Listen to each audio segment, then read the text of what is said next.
So you'll recall last week on the program, we spoke to Leon Edwards for the first time. We said, you win this fight on Saturday, you'll be back on the show. And how about this? He kicks things off for us right off the bat. He's back on the show. We'll go to him right now via the magic of Skype. And there he is, Rocky Edwards with a Patrick Ewing poster in back of him. What?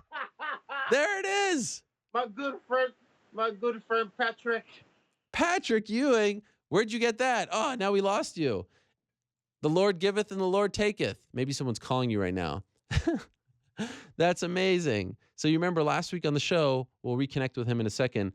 Last week on the show, I asked Leon Edwards if he was familiar with Patrick Ewing, who is my favorite athlete of all time, the pride of Kingston, Jamaica. Leon is from Kingston, Jamaica. I was blown away that he had never heard of the greatest athlete, at least until now, until Leon burst onto the scene. Usain Bolt too. I said, you have to know who Patrick Ewing is. He's the greatest of all time to come from your country. Are you kidding me? It's a tiny island. Haven't produced a lot of sports stars. Some notable people have come from Jamaica, no doubt about it. But Patrick tops the list, the greatest New York Knick of all time, one of the 50 greatest NBA players of all time, should have been a multiple-time champion. Unfortunately, he couldn't get things done. But now, of course, the coach of the Georgetown Hoyas men's basketball team. And much to my chagrin, much to my surprise, a native of Kingston, Jamaica, was unfamiliar with the great number 33, Patrick Ewing. And now look, maybe he was playing possum. Maybe he was doing the old rope-a-dope. Maybe he really actually knew who Patrick Ewing was, and this was all a ruse. Where is Leon Edwards? Do we have him? I'm very excited to talk to him about Patrick Ewing. Okay, we're gonna call him. Well, we got a glimpse that he actually has an old school Patrick Ewing poster in whatever room he was in right there. That is huge. That excites me greatly. Just seeing Patrick wearing the 33, wearing the orange and blue, that just warmed my heart. That was a beautiful sight. Okay, well, we'll connect with him in a matter of moments. So like I said, that's 5 in a row for Leon Edwards. And how about this? Longest active winning streaks in the UFC welterweight division. Kamaru Usman, 7 in a row. Santiago Ponzinibbio, 6 in a row. Number 3 in that particular category is Leon Rocky Edwards, 5 in a row, tied with Colby Covington. The man is streaking these days, and he said last week that he was disappointed with the assignment. He wanted a bigger name. He wanted someone who was ranked.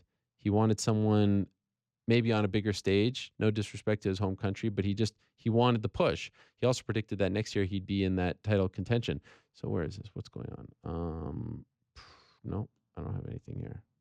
We could just call him on the phone if the Skype isn't working. It doesn't matter. You know how. So wins over Dominic Waters, Albert Tumanov, Vicente Luque, Brian Barberina. That was the win back in September. And you'll recall he called out Donald Cerrone before Cerrone ended up fighting Darren Till.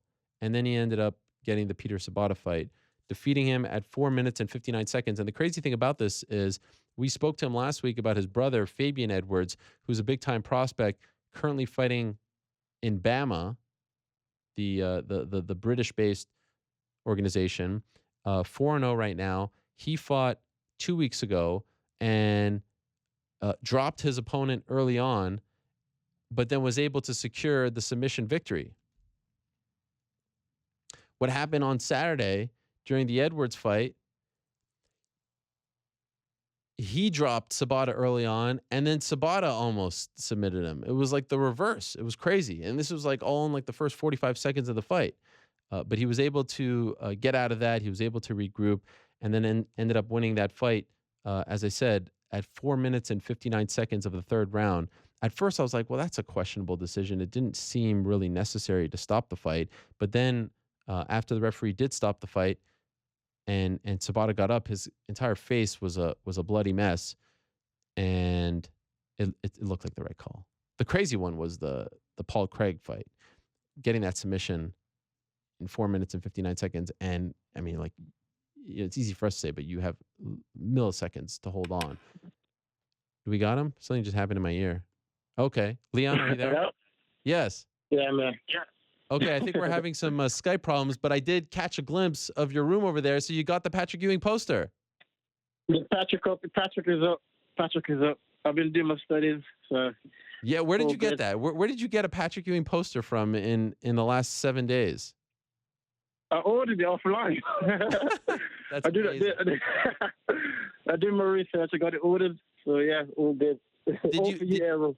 I appreciate that. You have no idea. I idolize Patrick Ewing. Everything I did was about Patrick Ewing. Like everything. Did you go on YouTube? Did you look at this guy? Did you watch some of his clips? Yeah, 100%, 100%. It's in Kingston, Jamaica, and that's where I was born as well. So he's a great man. So yeah, 100%. Well done. Well done. I love it. Okay, we have a lot to talk about. First off, congratulations on the win. 5 in a row for you. You get the job done. But I have to ask, did you not, and maybe not in the moment, but after the fact, the way your fight played out in like the first minute was very reminiscent of your brother's fight a week ago. Did you notice that?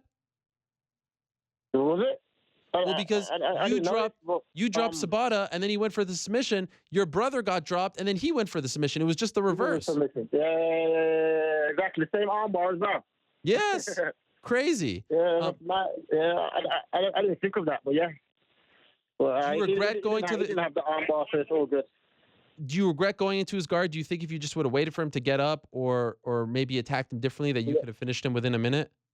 Yeah, 100%. I should have passed the legs and carried on my pounding, but for some reason I went into his guard and we went straight for the arm bar. But yeah, I should have passed them legs, and I could have put my way there.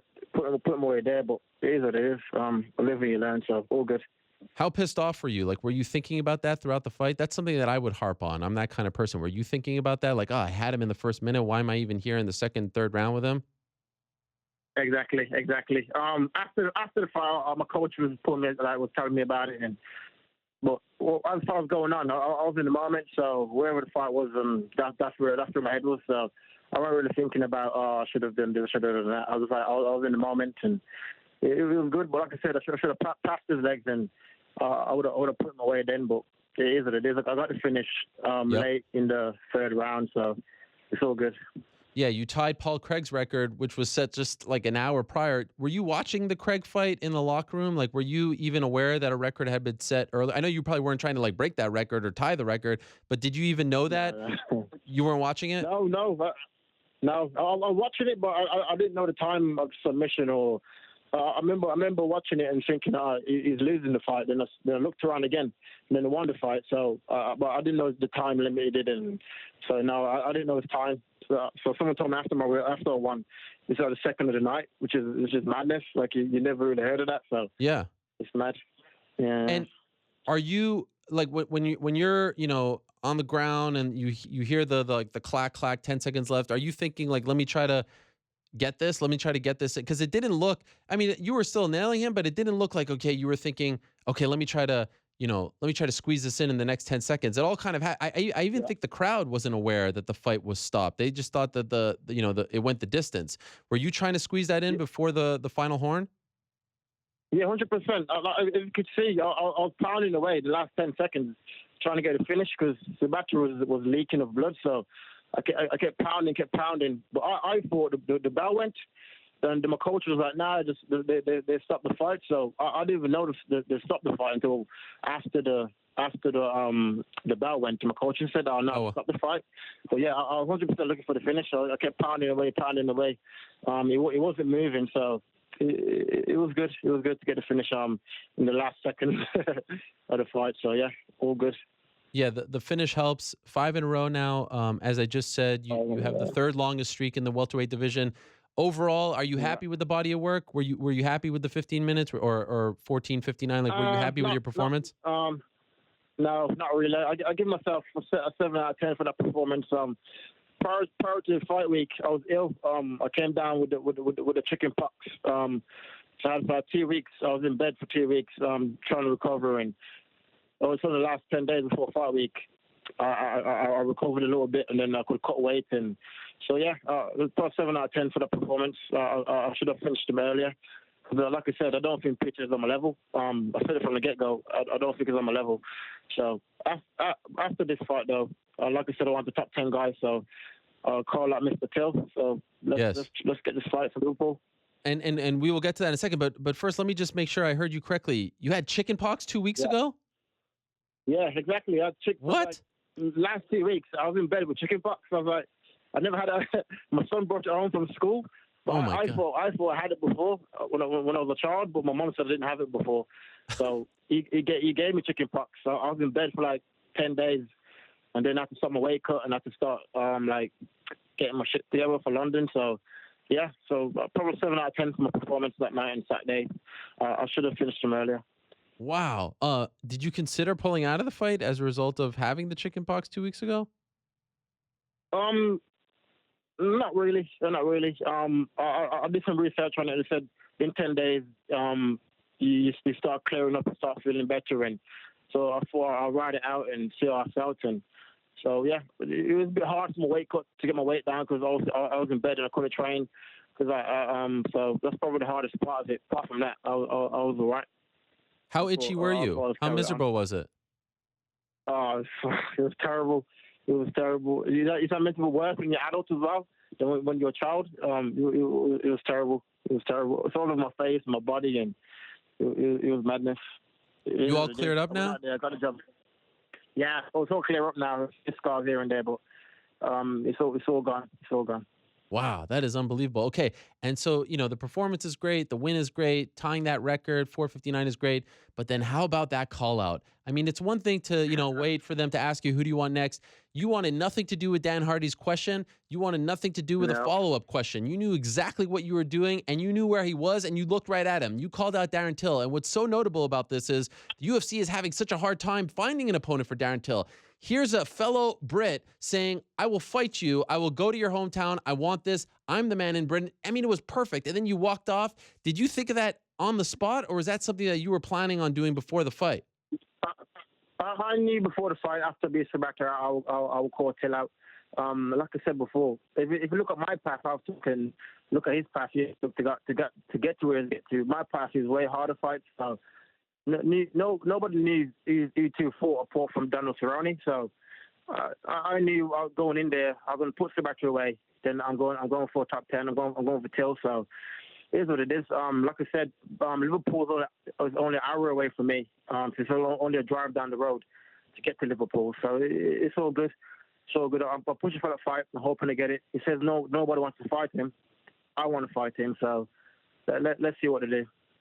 It's amazing because I saw some people say Leon Edwards doesn't deserve this fight. I think that's absolutely ludicrous. Your winning streak, your current winning streak is longer than the amount of UFC wins that he has. With all due respect to Darren Till, I'm a huge Darren Till fan. I love everything about him. But he's 4-0-1 in the UFC, and you're right. The strength of schedule, apart from the Donald Cerrone fight, who you can argue is maybe on the tail end of his career, it matches up. So this idea that you don't deserve to be in there with him is ludicrous in my opinion. Have you afterwards, like since this call out, have you received any feedback or your management from the UFC? Is this something that they are considering seriously? Do they like this idea?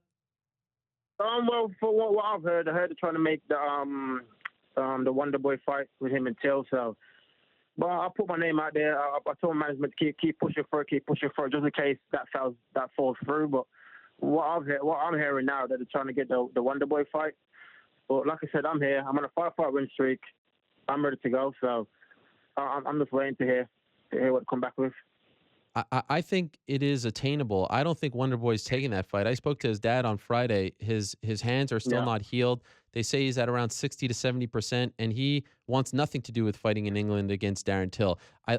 And correct me if I'm wrong, is there like some kind of rivalry between Birmingham and Liverpool, like a football rivalry? Is there any kind of history between the two cities?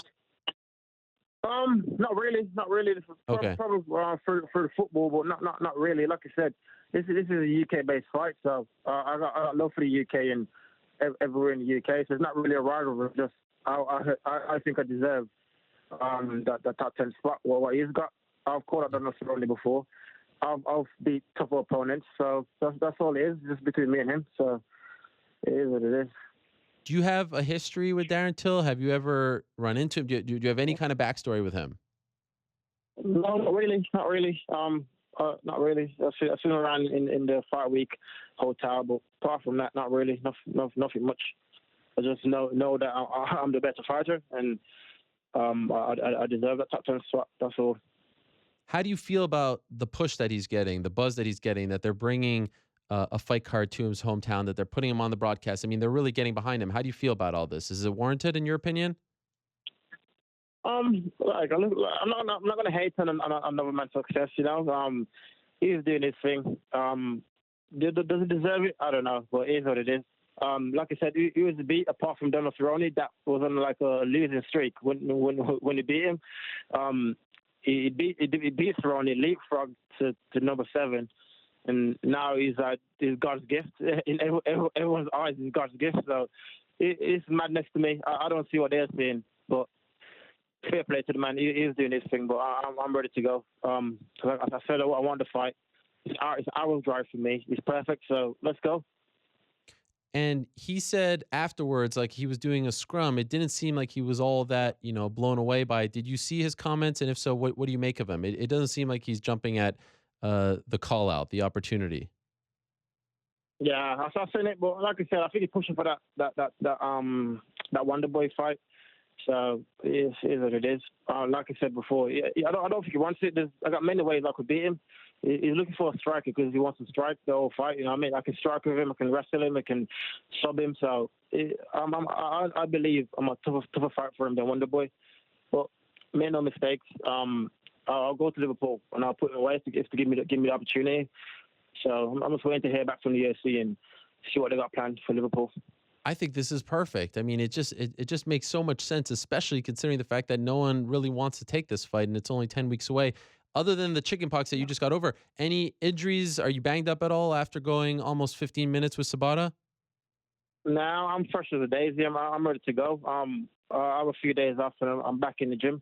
My brother will be fighting again in May, so it would be perfect to be in camp again with me and my brother, and he's a southpaw as well. And Tom Breeze will be in camp as well for May as well. So it'd be perfect for me. So I'm ready to go. I'm fresh. You say that you can beat him many different ways. How do you see a fight with Till going? How would you expect that to go? I see him coming out. It'll be his hometown, so I think he'll come out aggressive for the first round, and I feel I'll stand with him. I'll put the pressure on him, and I'll wrestling him. I'll punching him. I'll kicking him, and I feel I'll stop him late in the round as the fight goes on. The moral of the story, though, like the lesson here, like you're ready to take that step. Enough of these like sort of like mid tier. You want that big fight on a big stage against the ranked opponent. Yeah. It's time now. 5 in a row. Let's go. Enough of these fights, right? Yeah, exactly. Like I said before, I'm 5 in a row. The third win streak in the welterweight division. Like what's there to wait for? I don't know what to wait for. I'm ready to. I'm calling these guys out. If Till doesn't want to fight, I'll take Masvidal in July in Vegas on that DC card. So either Till or Masvidal in July. So either way, I want someone in the top 10. I had enough now fighting these guys, and I can't keep up to prove myself every time. And let's go now, man. Top 10. Forget about Masvidal in July. At least for now, keep all the focus on Till. I feel like you have a real shot at getting this. And this is no inside info. There's just not that many options. Like they've already announced him in the main event. They have to put someone there. You've got a story. You're the fellow Brit. You want to take his spot. Stop talking about July and Masvidal, at least for now, because I feel like that takes away from the call out. Do you feel me on this? Yeah. I hear that. Let's keep it focused. I want that Till fight, 100%. So let's just go. You know what I mean? Just push that fight for now, and let's see what they come back with. Wow, what a great idea! I didn't really think of it as it was all going on. He was just on TV like right before your fight, and then you called him out, and it was just so perfect. And you're not really that, and like correct me if I'm wrong. You're not the type to want to really trash talk, but you're great in those call outs. You were great when you called out Cerrone in September, and you did it perfectly on Saturday. It just seems to come natural for you in those moments, like on that stage when the mic's on, and then you walk away. But I think in general, you're not like a very boisterous sort of, like braggadocious kind of guy, right? I'm what I am. I'm what you seen Saturday night. I think the UFC don't get behind me, so people don't get to see my personality as much. But that's who I am. That's kind of person I am in my personal life, and so I think because the UFC don't get behind me as much, people don't really see my personality, and I think that's probably it. But yeah, that's me. Do you think they'll get behind you now? Do you feel like, are you confident that now you'll finally get that love that you're looking for? Yeah, 100%. I feel like they've been pushing me a little bit more leading up to the Sobotta fight. So hopefully they stay on it and keep pushing me and keep building a star, because I feel that I got everything to be a star. So just now them getting behind me and believing in me, I'm on a 5-fight win streak. I'm beating all these guys are giving me, the so-called tough guys, up-and-coming guys. I'm beating them with ease. So hopefully they get behind me now and start pushing me and start giving me top 10 fights. So to recap, finally, May 27th, Liverpool, Echo Arena. You want that main event shot against Darren Till. You want to go in there and stop his undefeated streak. Till responded after your call out, said, I was looking for something bigger. Any final words to Darren Till? Stop being a pussy and let's fight. Like you say, you're the greatest of all time. Let's prove it. Let's prove it. So that's my words to him. Yeah, let's go. We're just waiting for the Wonder Boy fight. I'm down the road. Let's go. Let's go. I love it. Let's do it. All right. Well done, Leon. You got the win. You got the finish. You tied a record, and then you called out the Golden Boys sitting cage side. I think that was a great night for you in London on Saturday. Well done. Great to talk to you again, and good luck getting the fight. Keep us posted on how that goes. I will do. Thank you. Thank you. All right. There he is, Leon Rocky Edwards.